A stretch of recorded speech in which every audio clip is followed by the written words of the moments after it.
or the Vladimir, or potentially both in a crazy world. Karma, another pick that, we talked about how Gorilla couldn't make picks, but the movements was so relevant when they were stopping the backs right at the last. Well, right now, oh please no.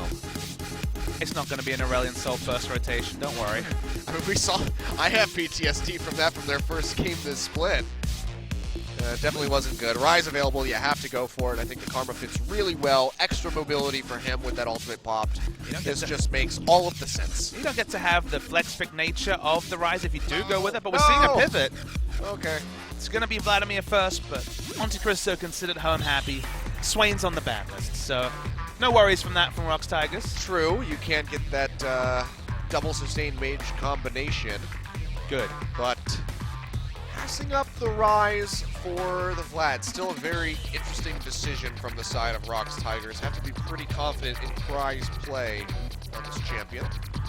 Fun champions flashed there by Coco that hopefully we'll see in the future. Now you could just go for the Ryze, or you could go for the lane counter that SKT skipped over in the game. And I say lane counter, it's obviously very good in team fights as well, being able to separate the Vlad either from his teammates or to his doom on your side. They do go for the Anivia. Yeah, I think they're just going to lock this Ryze for themselves. They can give that over to Expession or Coco. And yes, Sivir, please. Yep, okay. Sivir comes through, was passed up on in that first draft. So Fury will be picking that one up. So moving away from the Lucian, which he did not have success on in that last game. They played great with Sivir, and also it's a takeaway pick, because if you give a team Vladimir, Sivir, Karma, expect Vlad, if he gets through the laning phase, to be all over your backline. So makes a lot of sense to take that there. And again, Fury looked very assertive and very smart on the Fury against Samsung. Sorry, on the Sivir against Samsung. Was it with champ names and champions today? I mean, like I said, I wrote in Faker playing Faker on my sheet. Well, today, I mean, if you think about how that game went, Faker did kind of play Faker. He outplayed himself. He did. Insanely, to the tune of dying to a Graves. Yep.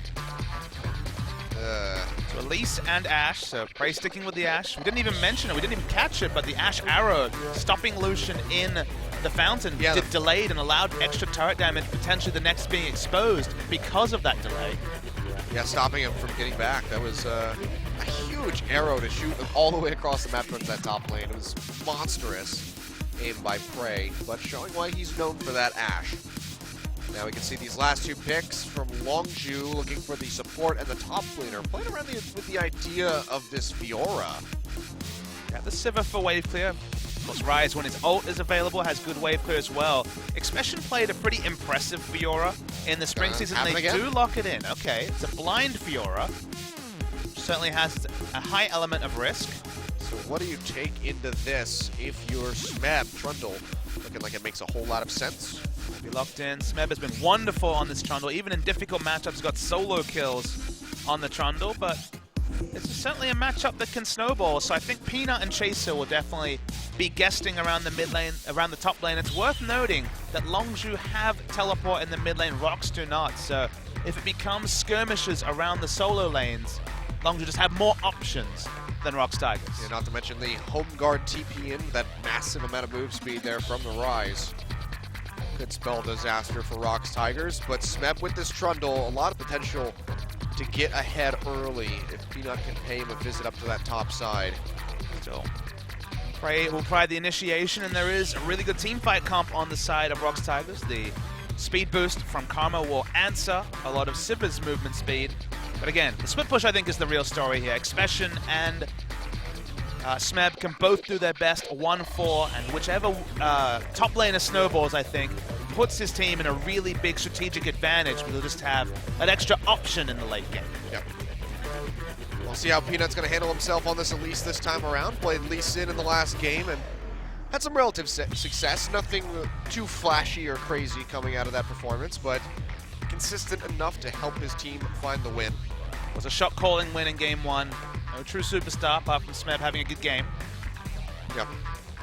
And Prey. Prey had a very good game, so there's that too, but we'll see how this goes again. Ashe round 2 for Prey. Smeb on the Trundle. It's game 2 as Rox look for a shutout over Longzhu Gaming.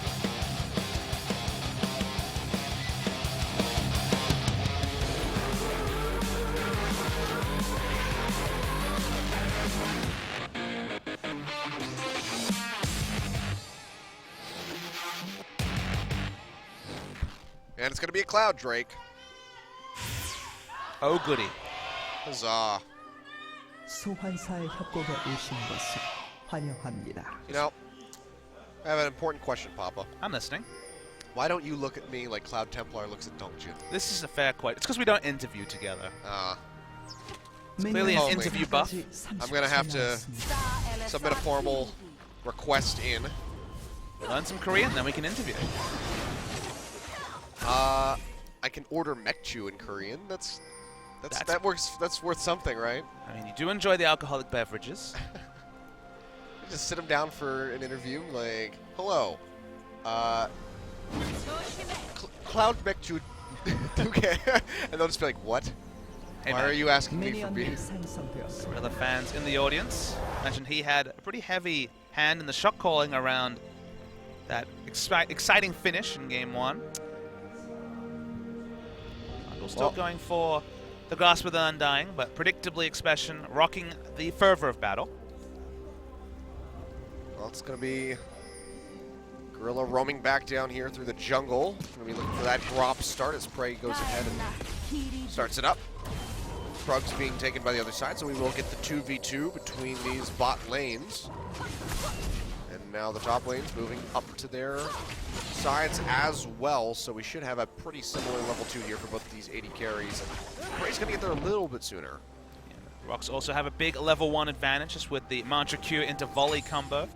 Some of the melee minions, at least one melee minion was out of experience range, but Fury does ping level 2 regardless. Prey missed one that he could have had, so he could have had an extra little bit of CS there. The experience is so much more important than one CS that early in the game. You're in range for that level 2. This opens up so many options. Surprising that Smeb really hasn't played a lot of the Trundle. It's always been a big pick for the Rox Tigers, but it was almost exclusively the bot lane support Trundle. Yeah, Gorilla. He did play a lot of that, especially All-Star as well, two of his biggest support champions. Now, Karma's been moving her way up that list. Karma's been such a big pick this season. The movement speed, the early laning phase. Mid lane also. Baker, the biggest proponent of it. Chasers really sniffing around for potential gank. He's just hovering around here. There's no wards in that tri-brush. They're really far forward. Looks like he might go ahead and start backing off. There's a ward put down by Gorilla. That's nearby. Okay, there we go. Throw out the hawk shot. They do spot him.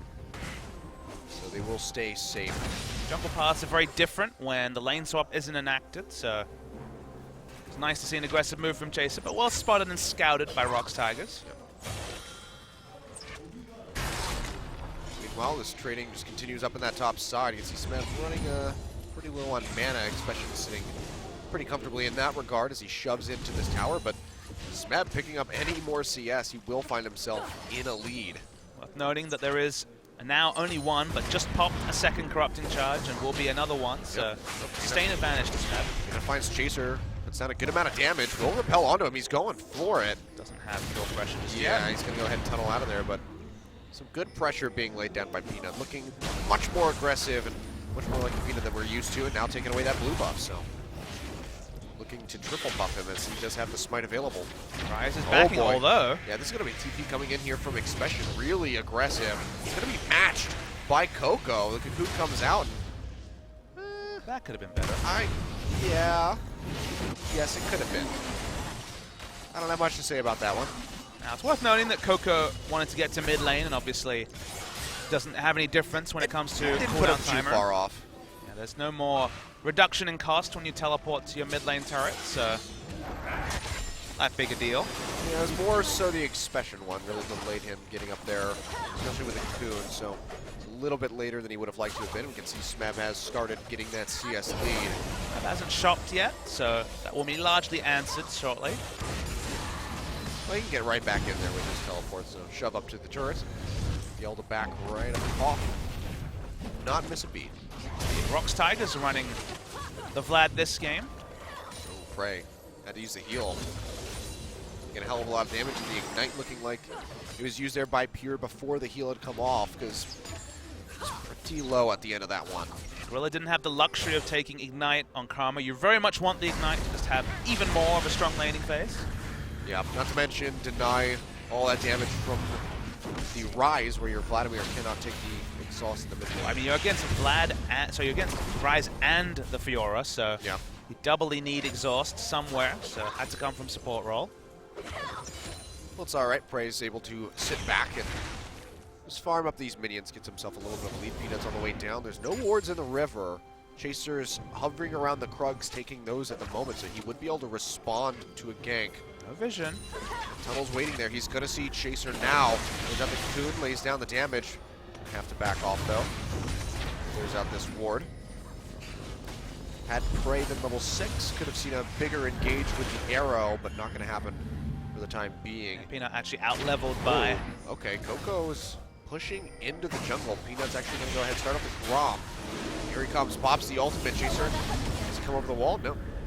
Doesn't opt into this one. Looks like Peanut's just going to go ahead and be able to smite away this Grom.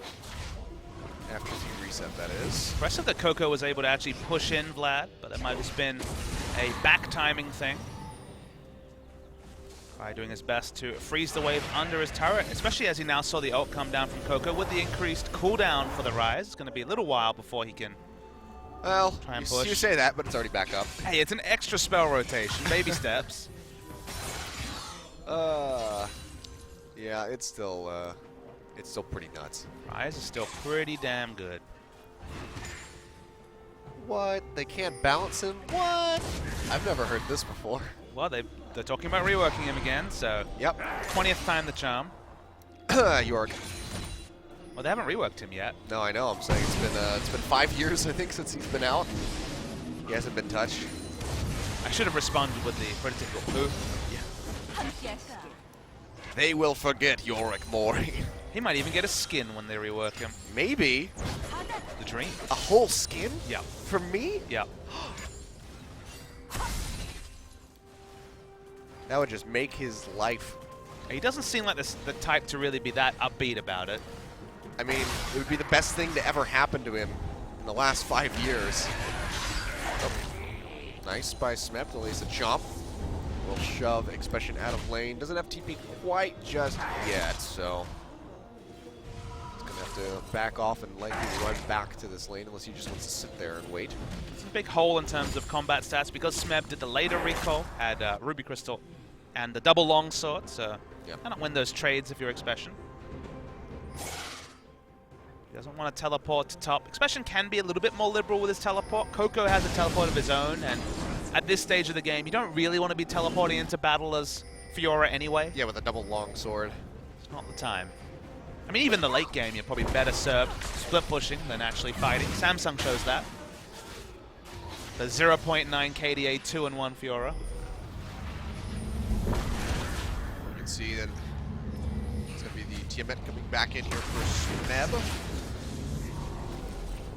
Looking like he might go for the Titanic this time around. Guarantees on that one could just be Phage into Black Cleaver later on. I suppose it's possible, but not... Do we see a lot of Trundle with Black Cleaver? I feel like we don't really. It does come out a little bit. We saw it earlier this week. Oh, I got taken away by Chaser. Nicely stolen with the smite. You can apply it very fast because you can Q and then auto attack cancel, and in general get 3 stacks very quickly. Plus the W. Yep. Yeah, does make sense. It's an option. Phage is just so good. It makes you feel good. Whenever you have a champion that builds Phage and then you start the game without it, you're like, man, this feels really sluggish. Then you get the Phage and you're like, ah, that's right. Now I can beat the crap out of them. Oh, well, you can see Smeb has the grand challenge thrown down onto him, but he's still coming out on top of these trades against Expession. So this is where the Fiora really starts suffering, and it's going to get exacerbated right now as Peanut and Cry roam up to this top side. Looks like they're going to take the time to kill that pink ward. Find Chaser here. So not going to go for the dive. The pretty foolhardy. That wave's going to come through TP as well. On the hunt gets popped. Frank Rilla don't have much of anywhere to go. Coco looking straight for the Ashe. He throws the arrow into the face of Fury, but he gets out of that stun very quickly. And he's going to go down. That's going to be the first blood over to Coco. Now Chaser arrived on the bottom side. Smeb with not a whole lot of places to run to. Throws up the subjugate. Going to look to flash over the wall into the dragon pit. Is able to do so with the bubbles there. Nice. From here, nicely played. They get the pop up. And that's going to be the kill on the backswing of the boomerang. And Fury finding the second kill here for Longzhu, and that's going to be the Cloud Drake going over as well. But there's actually something even bigger than that, Achilles. Expession didn't have to leave lane. Yeah. Teleport, he cancelled it, was able to finally get some CS now that Smeb is gone. Was in a big item hole, however. He's going to try and harass him down. Has Hemoplague available? He's looking for it, throws it out. Here comes Peanut as well. Much damage comes in. He does repose the cocoon, but it doesn't matter. Flashes away. Cry chases, gets him with the Tides of Blood. And will come up with the kill, but that was a flash down for the Vladimir. Cloud Drake again did go over to Longzhu. Looks like Infernal will be the next one. 400 gold separating the teams, even with that double kill coming through. I think that was actually a pretty poor flash from Expession. I think the value of Expession's flash is actually higher than that of Cry's. He's in the more difficult long lane and is very gankable on this Fiora. We'll see the Rox try to answer the Dragon take with the Rift Herald. I'd say that's actually a better trade there for Rox, given that it was a Cloud Drake. So at least get that buff for likely Smeb's lane here, so he will pick it up. And now Smeb has a Rift Herald and Expession doesn't have Flash. So even though Smeb doesn't have Flash himself, I think that's a pretty big issue for Expession that he'll continue to pretty clearly lose trades, given that he's at far more of a Titanic Hydra than Smeb is. So than Expession is. Yeah. Which is, well, yeah, he's got the Ruby Crystal, so I guess we will see the Titanic coming up from him. Again, outside chance of Phage. Fiora obviously does build Black Cleaver very clearly. That is very true. So, very much could be the pick up here. Smeb walks forward, gets that chomp in. You can see he's already just ripping off the HP. Rite of Ages had a pretty good timer for Coco. Should be coming through just around 22 minutes. Yep, still has that tier going up as well. Chaser moving in to the jungle here. Cry is going to find him. He gets popped up into the air. Peanut coming around. Peanut has Flash. Yeah, Chaser is just going to be able to burrow out of here. So keep himself safe. Still had Flash available as well, so there's a very slim chance that he died. Bit of a pivot on the build from Cry in the same matchup. Just saw Cry playing the Ryze and Coco playing the Vladimir. Now we pivot, summoner spells the same, but just the Negatron Cloak into Proto Belt, so more aggressive choice means that with no exhaust, Ryze does have some pretty good options for chunking down the Vladimir in lane. Given that the sustain is based on missing health, and I don't think Vlad actually has kill pressure. Sorry, Ryze actually has kill pressure on Vlad. I think it's still going to be navigatable for Cry. Still dealing with the ticking time bomb of damage for that Ryze. I mean, on both sides, right? That is true. That is very true. I like how I like how both of these mid lanes just basically mirrored each other from last game. Now Cry has a Vladimir and Coco has the Ryze. It's always fun when you see the dissenting in builds. Oh, Here we go. We're gonna try this one again. It's not gonna connect as Peanut starts sinking this one up. Goes up with a repel. Rose will block some damage. Those are the grand challenge onto Peanut, but that was only really able to get 2. That was actually really good from Expession. He was Yeah. very smart on his use of the lunge, just getting away from the cocoon with that. Still had the W available, so got us away from a very sticky situation and gets to farm under turret. So Yeah. good stuff, Expession. Buys more time for that flash to come available. Now Smeb staying pushed forward, trying to get some damage in onto Expession, taking up the turret shots. Chaser comes in, is unable to find the knock-up, so Smeb will stay safe for the time being. And it's all about allowing Expession to at least push back one wave to ensure he doesn't lose 2 waves to turret. He could teleport to top, but it seems like Chaser might just hold this top lane. Yep. It will be the Black Cleaver as he does complete the page. So still could see the Ravenous Hydra come out. See where Smeb wants to go next, if he wants to go for something like an Iceborne Gauntlet once the Titanic's completed on this back. Looks like it might be, has that Call of Armor in his inventory, so could go a multitude of different ways, but willing to put some money down on Iceborne. Yeah, Glacial Shroud into situational. It's very standard for the Trundle. Could be Ninja Tabi as well, dealing with Fiora and Sivir. Very true. But for the time being, just going to be a bit of a farm fest from either side. Rox have recuperated a little bit of that gold and put it into a lead, so it's about 250 in their favor at the moment. Good amount of that's going to be coming from Smeb, who has been dominating the CS up in that top side of the map with 136 to 99. Prey as well has been doing a pretty good job. Stuck underneath the tower for the majority of this game, but still coming up with a little bit of a lead against this Sivir. Only big advantage that Longzhu found is the Cloud Drake, which obviously is the lesser of the Drake buffs. Yep. Still getting the stacking going. I mean, an eventual reward if they do opt into another trade between Elder Drake and the Baron in the late game, like we saw in game 1. Coco will farm up. Yep. They all will farm up. Except for Expession. He will get bit. And smacked. And he'll also get ganked. He's just trying to go all in onto Expession. Flashes in, but the flash is mirrored by the Fiora. Locked up underneath the tower, he's taking a hell of a lot of damage. And Smeb, not sure if he's going to be able to equalize any kind of trade here. No flash available, nowhere for him to go. He's going to fall down, and Coco finds the kill. Fury and Pure rotate over to stop Cry from being able to shove into the tower. A really nice move from Fury. He's been very smart at doing this, whether it's aggressively invading from bot lane or answering a mid lane push. They don't lose any resources to the turret. Cry's not able to push in and deny a wave.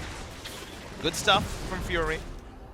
You can tell he's proactive because he makes that rotation without even using the ultimate, so he's just in the right spot at the right time. Yeah, well, really well timed, and he's had Prey shoved up to the tower this entire time, so Prey couldn't even get the minion wave really to the turret in order to deny that wave. Fury arrived just in time to pick up the majority of it. So will keep it very close in the CS in that bottom side. Prey now finishing the Runan's Hurricane. Just has the BF sword as far as damage.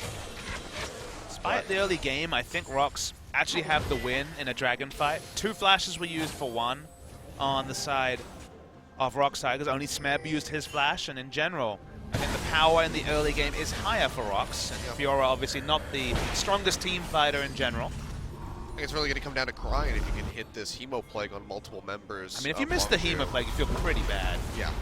It's not a Gnar ultimate. I mean, if you can hit multiple members, that'll be really good for all of the Rox Tigers, especially for Prey, who has that Hurricane. He's going to be trying to hit as many people as possible. So, the Proto Belt, we'll see if it's going to enable him to get in range and really blow people up. Expession still not completed an item, but has the constituent parts of his clear 2-item build. Nothing has changed with that with Fiora. This time it's Rox walking up. Yep. Well, the bot lane, well, the support and jungle, rather, recalling here. Of course, Void Rush could be used, and it is by Chaser. Simple his way over to the red buff, but it's too late. Rox still find the kill onto the Dragon. Coco going to get hit up by that arrow, but here comes Chaser knocking up several members of Tidal Wave on the backside. Bubble not going to connect. It's going to be Coco going down already as Peanut picks up the kill. And here comes Expession on the backside. Cry, Gorilla, Prey, and Peanut all very low. They jump into Gorilla. The shield comes through from Karma, but the Ricochet is able to take him out on the backside. Expession falls, however, under this pressure that Cry is laying down with the Vladimir. And now Fury and Pure have to run, but Smeb is still a very big troll. That's just walking up onto the Sivir, who has all of nowhere to go. Cry running over, trying to confirm the kill with the transfusion, just can't get range, so Smeb gonna go ahead and chomp him out. Prey going into Peanut, dives underneath the tower, has the repel, gets out safely, and that's gonna be an ace by the Rox Tigers on the backside of that Infernal Drake. A delayed 5-for-1, so Rox, they still have the Ashe, they have the re-engage, they get onto Coco, he doesn't die instantly, you think, oh, they're lining up, this might be the answer, but even though Longzhu react first, it's the fact that Expession is completely useless in this fight and Smeb is a massive Trundle. Just the reality of Fiora is that she can't contribute much, doesn't get a kill, gets turned onto, explodes instantly, is neither tanky nor doing any realistic damage, and a 4-for-2 can only ever go one way for Rox Tigers, who now blow the game wide open with that play. Yep. You want to fight in a team fight as Fiora, you want to have that old ultimate. That one is completely out the window. They didn't need to do this, Longzhu. They got too greedy trying to fight for Inferno. They're like, oh, we got the first, it was a Cloud Inferno, that'd be a stack. But it wasn't appropriate. I mentioned it, the comp from Rox fights better early. Fiora doesn't want to fight in a 5v5 at the best of times. And they pay a very, very heavy price for over-pursuing at that Drake. It looked like they might have had an advantage at the start of that, well, with a knock-up from Chaser, getting like 2 to 3 members there, but They were just a little bit too late, and everybody piled onto Coco and blew him up before he could really do any damage. That's the thing, is they lined up for a multi-man knockup, but it was only because they realized their positioning wasn't relevant with nobody else there to profit off it. Yeah. If you're Coco and you have that Archangels or the Seraph's Embrace, rather, maybe then it's okay because you can sustain so much more with the shield, but at this stage where he's just trying to finish the item now, it's not going to be good. Gorilla on the run, has that speed up, will dodge out the bubble. Expession coming around as well, throws out the grand challenge. He gets popped up in the air. He's going to go down. Arrow comes through from the bottom side, blocks up Chaser. Expession still has that Hemo Plague ticking, but it's not going to be a big enough pop to finish him off. He'll comes through as well from the ebb and flow. That's going to be a 2-for-0 pickup. Nicely invested teleport from the side of Longzhu. That was the only teleport because Coco and Expession hadn't used it in the previous fight. They're not done. Obviously very, very difficult to turret dive of Vladimir. Yep, so Ryze just going to go ahead and back off. That's Ghost available, but no flash. He doesn't want to play too far forward. Smeb's going to try to make the best of this and push onto the tier 1 to the top side. Get a little bit of that gold lead back, because right now they are dead even across all fronts. Not convinced that Irelia, so that the Fiora will be able to enter lane against this Trundle, Ninja Tabi, and the Glacial Shroud on top of the early Titanic Hydra. Still no completed item for Expession. That's just been going for cost-effective small purchases. Hasn't been able to finish Ravenous Hydra or the Black Cleaver. And Smeb, not a massive CS advantage with 30 CS and a bit of experience. The reward for his early game. He's got a completed item. He's got Ninja Tabi too. Yeah. Completed boots. There's no more augments for those boots. That's as high as that thing goes. Rip distortion. Yep. Oh, Chaser takes the blue. That's not awkward. That's very, very awkward. Yep. Rek'Sai, you often give away the first blue, let alone what is now the 4th or 5th. Well, just tilting Coco. Chaser's match fixing. Confirmed here. Oh, Smeb really far forward. Here comes Chaser. Pops out the pillar to try to buy himself some time. Peanut's arriving as well. The Cocoon's not going to land. Expession is really low, but the TP is coming through now from Coco. He's going to be a very fast Ryze. Zips over the wall, but he can't get in range in the end to get the kill. Pure with nowhere to go. Goes out the tidal wave in an act of desperation. Cry jumps forward. Has the Proto Belt. Can he get the kill? Yes, he can. Arrow comes through for good measure, but it doesn't need to connect. Coco now getting jumped on by Smeb and Peanut. They pursue this one. Brace coming around the top side. No arrow, obviously, as it was just used. Cry goes in deep, throws out the Hemo Plague. Coco getting hit by the Cocoon. He's going to go down. Prey claiming the kill, and that's going to be a 2-for-0 picked up here for the side of Rox. It just goes back and forth with the kills. And a real shade of the old Longzhu. They're fighting even though there's no way for Fury to be there. He was in the bot lane. He was going to get a turret instead. He watches as multiple members over pursue. They could have just kited back and gotten out, but they turned back in. That was the wrong call. Well, Jason's going to go in. He's going to try to get the steal, but he's just too damn low. He gets burned out immediately. Peanut finds the kill and will find the smite on the Baron. And Rox Tigers finally taking a very firm grasp of this game. Will get the Baron, going to be able to back off and likely come back and get their second Infernal Drake, which is spawning in 38 seconds. The difference between these two teams has often been seen in the shot coin. That's what opened up the win in game 1, and then they switched off the Baron at 2600, didn't DPS it down, killed Chaser, then took the objective. Again, the big story here is that Sivir can't get there. There is 5 members with Ashe in hot pursuit coming to be involved, and Longzhu are always going to be outnumbered, and they lost the maximum. That's the thing you have to understand, is that they might have lost one irrespective, but because they re-engaged, because they were too far up, they lost the maximum, and they're probably going to lose this series as well. Yep, it's looking very likely as time goes on through this match. Still not out of the woods yet, though, is Rox Tigers. There is potential for Longzhu to find a turnaround. But getting this second Infernal Drake certainly makes that even more difficult. 16% extra AP means a lot more health for Vladimir as well. A lot of damage for that Ashe. We see Chaser throws out the Prey Seeker all too late. Not going to be able to go for that steal. It's going to be a Cloud Drake, so we're going to go Cloud Infernal, Infernal Cloud. So I'm actually really hyped because I noticed that Peanut has Proto Belt on Elise, so that sounds like a pretty sick God, cocoon. yes he does. That's really interesting adaptation here. Well, Flash Cocoon's one thing, but Proto Belt Cocoon is on a very short cooldown. Proto Belt Flash Cocoon, get that extra range. Close it out. 700 range gap. All right, closer. Peanut, we found him. This was the Peanut that I've been missing the last couple weeks here. Glad to see him back. It's got some health on it. It's a tank item, right? Yeah, it's a tank item. That's what it is. It's like, well, you know, you could get the Rylai's, or He's getting you that get too. the Proto Belt. Or both. Or why not both? Why not? Hooray! Look at this, though. Smeb just stomping out Fury, finding that solo kill. Coco just not where he should be. He's going to go down. That's going to be the tier 2 in the mid side. Baron-empowered minions moving through. Expession split pushing, so dear. he's got that going on for him. Tilt City. Yep, inhibitor is going to fall. 25.5 minutes, and Rox might just keep this one rolling. They have 15 seconds on Fury, 28 on Coco. There's no wave clear alive from Longzhu. Yeah, look at this. Smeb just going to go ahead TP and try to end the game here at 26 minutes. One Nexus turret does go down. Do they stick around for more? Fury coming up now in 3 seconds. They get onto the turret, only can get a little bit of damage though. Looks like they're going to have to back off, but still, such forcible play coming out here from Rox Tigers. Find themselves now with a 9,000 gold lead. We didn't even see this. Yep. As Smeb walked up to Fury. I've seen everything I need to see. Well, that's pretty cool. He killed him with the ult. He contaminated him to death. I've never seen that before. It's a very dirty troll. Have you ever seen someone kill someone with the ult? Yes. That's awesome. I've done that a couple times. It's a lot of fun. Contaminated. Especially when they flash away from you after they have the subjugate on, and you just watch it. Oh, the second tick of the ult? Yeah, and you're just like, yes, you fool. I have duped you.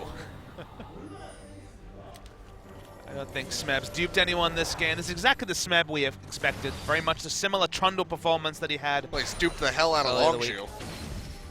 I think Longzhu duped Longzhu. That's true.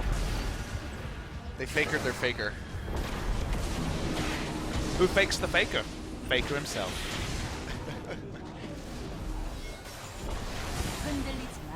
Oh, boy. Well, Rox looking very much back on form, or maybe Longzhu looking back to being a bit of a poorer team. Princess and the Pumpkin. Can't really tell which one it is. It was nice being hopeful about Rox for 2 days. Sorry, about Longzhu for 2 days. Yeah. And now it's back to the drawing board for these guys. Unless they turn something around like crazy, but I don't really expect that one to happen. It's going to be Peanut jumping forward with the Proto Belt, finds the Cocoon of the Fury. He will make it out alive, much to the efforts of Longzhu keeping him up, but have to invest a hell of a lot to sustain him. That's going to be the tier 2 going down, and that super creep wave is starting to build up in the mid side. Rox looking like they want to take this second inhibitor for themselves at the 28-minute mark. Frey just zoning everybody off with the volley. See, even onto Expession, he's just doing a hell of a lot of damage. Might not be able to finish the inhibitor just now, though. We do see Longzhu put up another contest. Well, Prey is going to walk forward. Expession goes in. He gets knocked up there by Rek'Sai, but it doesn't even matter. 3 kills very quickly being answered. A triple kill. Actually, no, it's just a double kill plus the inhibitor there for Prey. Screw it. We'll call it a triple kill anyway. That's going to be the ace, and that's going to be the game as Rox Tigers 2-0 over Longzhu, shutting down their surprising performance that we saw them have against Samsung. But a bit of a predictable game, too, you'd have to say. I feel like Longzhu, when they win game 1 of a series, and Longzhu, where they lose game 1 of a series, are unfortunately very different beasts. And it looked like Longzhu returning to old mistakes, overcommitting when they could have less members on the side of the field, and Rox just being a bit more like the Rox Tigers we remember last season. So in a lot of ways, it was a bit of a spring matchup, at least in game 2. Yep. Well, very nicely played by them. Longzhu just faltering a bit in that second game. In the first one, can't fault them too hard for it. Rox really did just outplay them by breaking down the front door, denying the backs. For the most part, they played that one pretty well, but they come out swinging here in the second game, and the Tigers take them down. They were very much pickpocketed in game 1. Longzhu had the control for a lot of that game, but this was very much the bulldozing that was expected a couple of weeks ago before Longzhu had their mini revival. Peanut, here we go. Like I said, return to form for this guy. Proto Belt hype. That was a really interesting buy-in. I kind of hope that we see more of that from other junglers, not just Peanut, because really was an interesting style of play. Getting that big cocoon on the end there onto Fury didn't end up with the kill, but it ended up with a lot of summoner spells and ultimate